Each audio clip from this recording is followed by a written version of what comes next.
Hey everyone, DisturbedShadow here, back to bring you a brand new album review and to conclude my review of the Disturbed discography with their brand new album Immortalized, which just was released just a few days ago.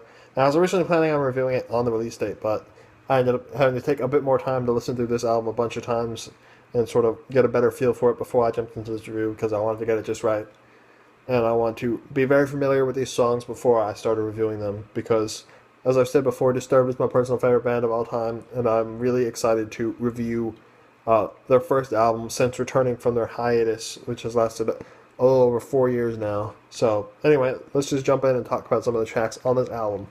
Start off with the opening track, The Eye of the Storm, which does a similar thing to the track Remnants, the opening track from Asylum, which was their last album, which sort of goes with a short 1-2 minute instrumental route that sort of serves as an intro track to the first track on the album, which it's an optional listen. If you just want to listen to the track, you can listen to it without it, but it gives it a different feel if you listen to it with the opening track.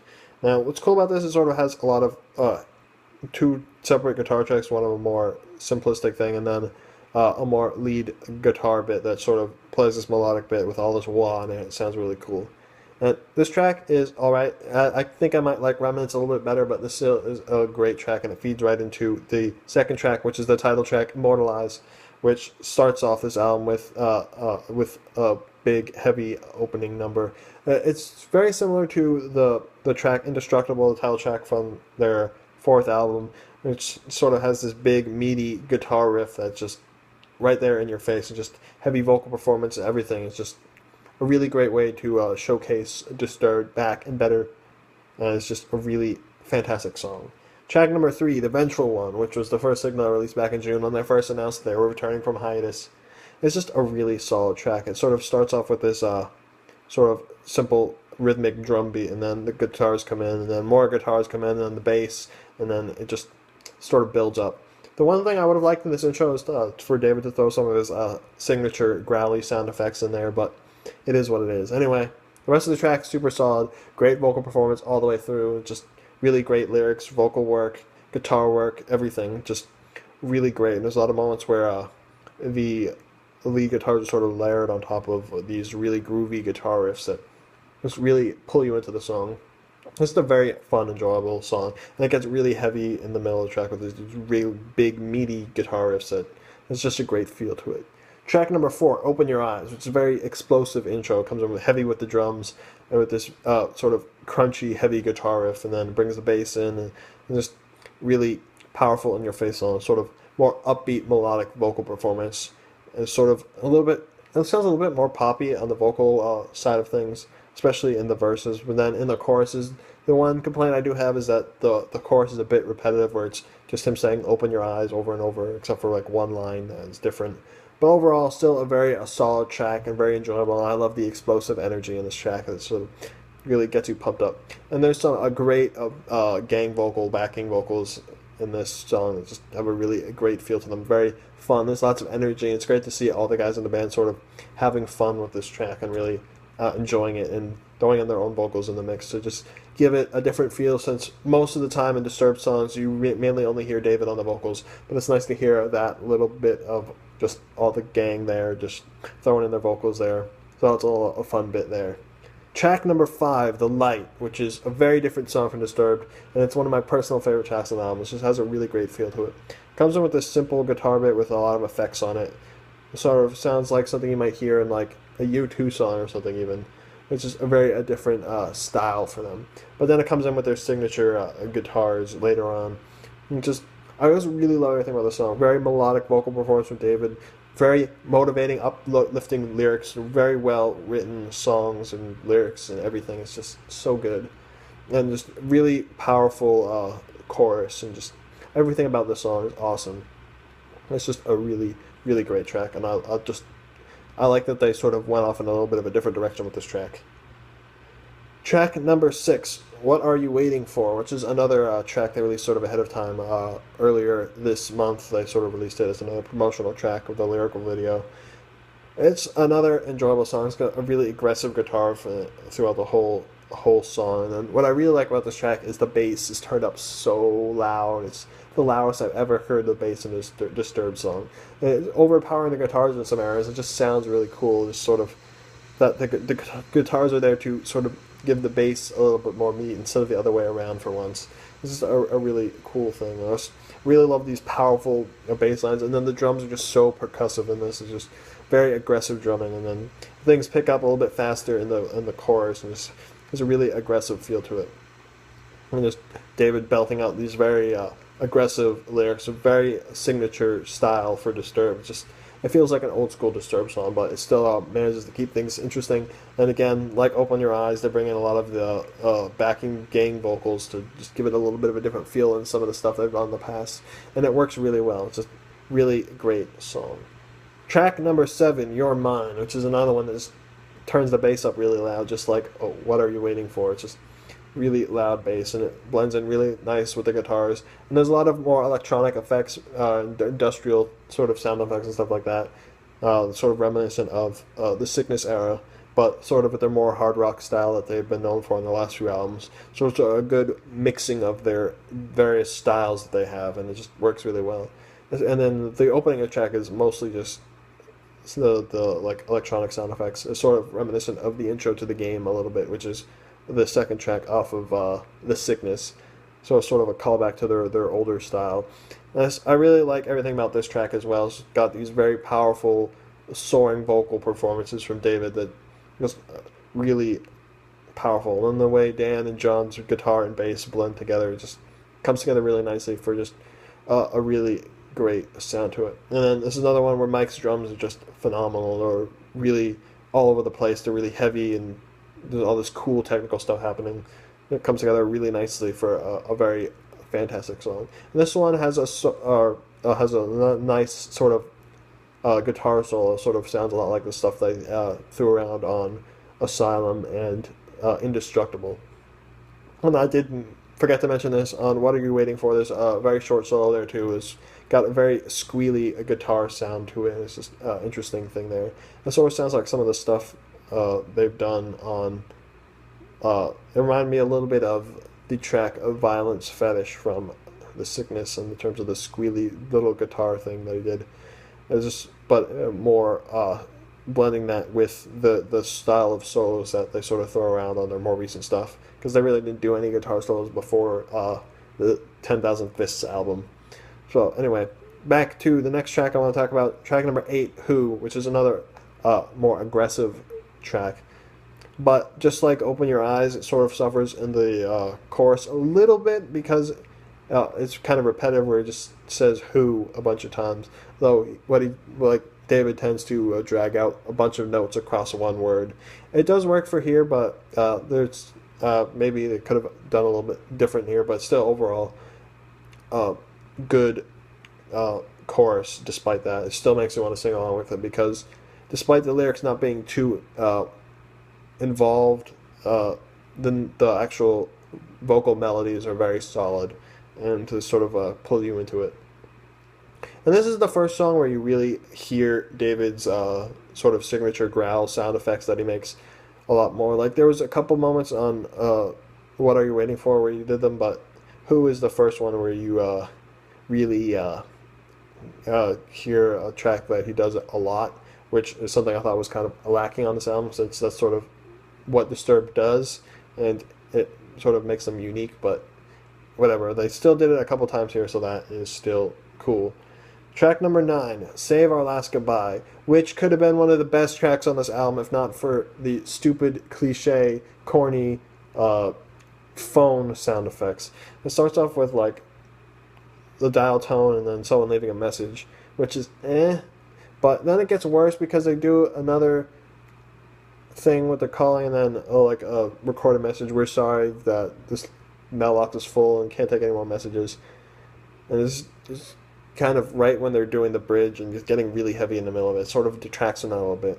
And then it ends with the sort of cliche the phone call not going through, and then the recorded message, we're sorry, this number is no longer in service. It's just, why did you do this? This song was amazing, and then you added these corny sound effects that detract from it. But even without that, it's still a really solid track, and if you try to ignore that, it's still a very awesome track despite that. There's lots of great guitar work and lots of great drumming. There's so many cool drum bits throughout this whole song. And what I like about it is they sort of start with an acoustic intro with like melodic lead guitars on top of that, which is not a whole lot. Disturbed really doesn't blend in acoustic guitars in their music a whole lot. Like the only instances I can really think of before this album were on the opening track to a song, Remnants, which is just a short instrumental, and then in the track Darkness, which is the closing ballad for Believe. So it's cool to see them throw in some acoustic guitars to keep things interesting there. And like I said, lots of great vocal performances and guitar work and all that stuff, despite the stupid phone sound effects. But overall, it's still a really good track, and instrumentally, it's fantastic, like I said. Anyway, moving on, Fire It Up, which is the song everyone decided to bash on. And in my opinion, this was when they first released this track earlier, before the album actually came out, people were like saying that, oh, this song is horrible. Even like longtime Disturbed fans were like, what the fuck is this? But for me, it was nice to see Disturbed being bashed for doing something different for once. Because, as you might know, Disturbed always gets bashed for always sounding the same. Every song sounds the same. People say it over and over. But, like, real fans know that's not true and that they're always changing things up a bit. And here, people were mad because they changed. So it's like, what the fuck do you want, people? You get mad at them for not changing, and then you get mad at them for changing. Ugh. That kind of stuff annoys the hell out of me. But ignoring all that bullshit, this track is awesome in my opinion, even though a lot of people don't like that it's about smoking pot, where David came out in an interview and said that he likes to get high on marijuana before writing a lot of his lyrics, which there's nothing wrong with that. I know, unlike a lot of other drugs, it's not ones that cause as much problems, and I don't think it really detracts from his songwriting capabilities in the slightest, because he always has very fantastic lyrical performances, lyric writing and vocal performances. They're all spot on. Anyway, on to the actual music of this track. It's just got a lot of fun, groovy, fun guitar riffs in there. It's just the guitar riff has just such a great groove to it, and then in the chorus, it has all these great squealy sounds on it. It comes together really nicely, and I love the guitar work on this. This is another track where the bass gets turned up loud, especially in the second verse, where the guitar sort of backs off for a bit, and you get to hear John going to town on his bass. I love how turned up it is there. And it's cool to see them do something different, sort of different lyrical themes than we're used to, different musical style that we're used to. And then they still have a very Disturbed-sounding solo in there. Lord Dan Donegan bringing back his signature, very wah-infused solos that are unmistakable for his guitar work. It's just a really solid track overall, and I don't think it deserves all the hate that it's getting. That's just my personal opinion. You don't have to like it, but that's just me. Anyway, moving on, track number 11 is a bit of a curveball on this album of heavy songs, which is a cover of Simon and Garfunkel's The Sound of Silence. And instead of making this heavy metal track, they took it in a completely different direction. They still took it in a different direction from the original Simon and Garfunkel track, but they slowed it down and made it a piano and acoustic guitar ballad, and it sounds amazing. And they throw in all these like epic string moments behind that to just give it this symphonic feel to it. And it's just a really great track. It sort of builds up with sort of soft, somber vocals, and then as the track progresses, David's vocals get more intense as he starts belting out these lyrics.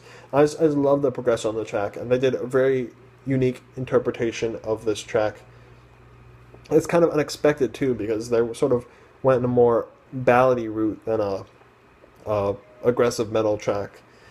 And it sort of reminds me a lot of the track Darkness from Believe, which was the closing track on that, where it's just guitar, acoustic guitar, and cello, and just David's melodic voice.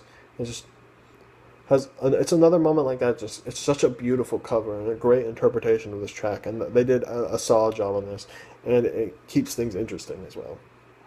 Moving on, track number 12, Never Wrong, which is another very aggressive track, and I really like the lyrics on this track, because it's about having to deal with people who never admit that they're wrong and how it's impossible to reason with them. And that's, I think, something we've all had to deal with before. I just love everything about this track. It's very aggressive, in your face, heavy, and lots of great guitar riffs throughout the whole thing. And just David going to town on these really heavy, in your face vocals.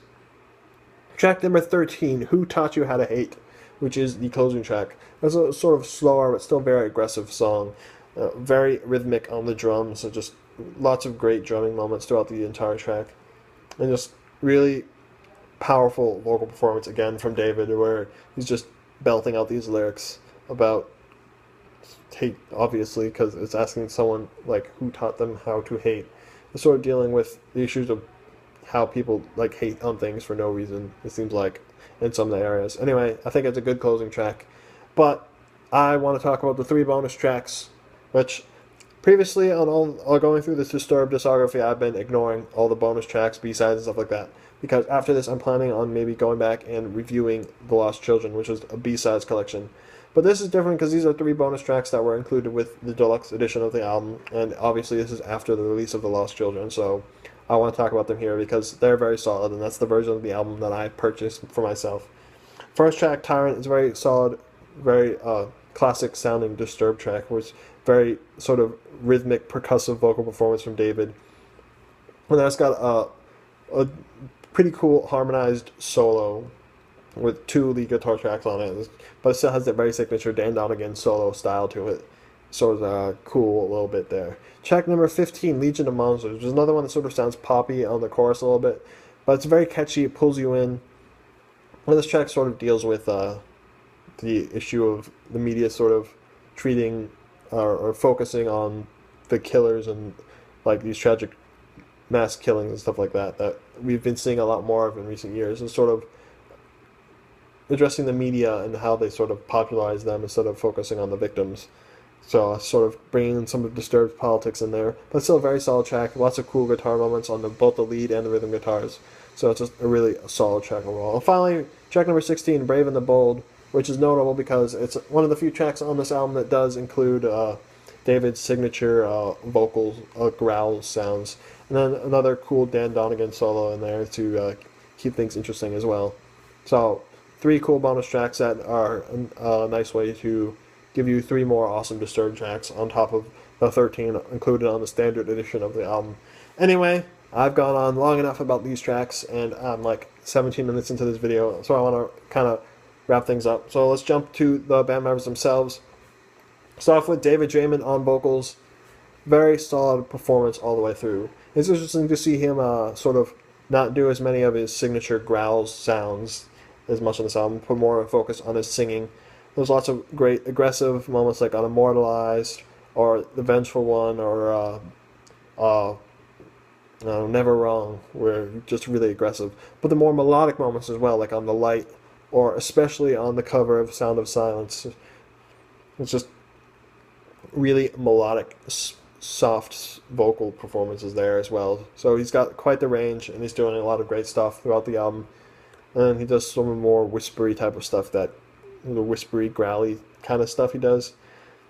He does pretty much on every album so far, and it throws him around a little bit here and there. So David is doing a great job on vocals, and he's in top form even after the long break of not recording with this band, which is true for all these guys. Dan Donegan on guitars. The guitar tone is really big, heavy, awesome, meaty sound to it, and just doing all these great riffs. There's so many great, memorable riffs, like on Immortalized, which has this big, heavy, crunchy sound to it, or the Ventral One, which is this slow, groovy type of riff, or the more melodic type of stuff, like on The Light, where it's more effects-driven, and it's just sort of interesting that it covers a lot of different areas. Of course, there are the solos, the more sort of squealy, aggressive solos, like on What Are You Waiting For? Then the more melodic one on Your Mind, sort of covering a lot of bases here. So we're doing a great job on the guitar there. And like I said, I really like the meaty tone of it, which I will come back to in a moment, because I want to talk about the production on this album, because I think it needs to be talked about a little bit. Anyway, moving on. John Moyer on bass.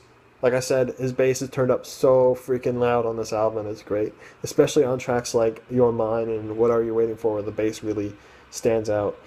And for the most part, it's following along with the guitars, but it's just really heavy and meaty, and it just does so much to give this song this extra level of heaviness to it. So John's doing a great job on the bass there. And finally, Mike Wengren on the drums. I said this with Asylum, but this might, I mean, with Indestructible, but I think this is going to be his best drumming performance with this band. Not just because the drums are really loud in the mix, but because there's lots of crazy, cool technical stuff that he's doing that he didn't do so much on some of the past stuff, which was sort of more pulled back. There's a lot of aggressive stuff like What Are You Waiting For? There's lots of great headbanging moments. And then sort of more technical stuff like on Who Taught You How to Hate and Save Our Last Goodbye. So he's covering a lot of different bases with this. And there's more pullback, simplistic stuff like On the Light, which really fits in with the song. So he's doing a great job covering the bases of the drums. And now we're 20 minutes into this review, so let's wrap this up briefly with a little discussion of the production. Did you say want to talk about this because they had the producer who produced every single Five Finger Death Punch album with the exception of their first album. And his production style is very evident here, but that's not a bad thing. Sort of helps give Disturbed a different sound that they hadn't had before. And what I really like about the production on the Five Finger Death Punch albums is that they just have these really loud, heavy drums that are turned up really loud, and it's this really meaty, crunchy guitar tone. And then the bass, of course, is turned up nice and loud too. So, and he's also the producer on the most recent Hell Yeah album, which I didn't review, but I did include on my top 10 album list from last year because it just had a great sound to it. So I think his production style does great stuff for Disturbed. It's sort of giving them a sound they haven't had before. So that's a positive for the album. And then final thoughts. This album got really mixed to negative reviews. And that's a lot of people saying that they haven't changed a lot and that they should have changed more over the course of this 4-year hiatus, 5 years from their last album. But I think they're wrong. And that is sort of the problem I see with a lot of professional reviews is that you need reviews from fans of the band. Like myself, I'm a big Disturbed fan. And I think as a Disturbed fan, I'm saying that this album shows more evolution than they've ever shown before. It sort of takes good stuff from their more recent stuff like Indestructible and Asylum and their stuff like The Sickness and combining it together. And it's one of their most diverse releases with different songs we haven't heard from them before, like The Light, which is very different, or this cover of The Sound of Silence, or even Who Taught You How to Hate is different from a lot of stuff that they've done before. So there are a lot of moments that are certainly different than what they've done before. And like I said, there are a lot of moments where they have these gang vocal moments, like on What Are You Waiting For and Open Your Eyes, which isn't something they really did before. So it's nice to see them doing some different things. Listen, album, if you're a fan of Disturbed, you'll really enjoy this album. And maybe not necessarily as a person who doesn't enjoy their music, maybe it won't pull you into them, but I think it's still a really solid album, and it's one of the better ones, and it's at least as good as everything they've done before, so I don't understand why it's not getting as much praise as I think it deserves, but that's whatever. I think it's a good album, and if you're a fan of Disturbed, definitely go fucking listen to this album, especially if you're like me and you've been desperately waiting for them to come back. And now they're back, and they've released a good album that you should check out. Anyway, I don't want to keep rambling on for like 25 minutes, so I'm going to end it here. So, like I said, check this album out. And then, if you enjoyed this review, be sure to give it a like. And if you want to see more of my reviews, be sure to subscribe so you can see them as I post them. Anyway, I will see you guys in the next video.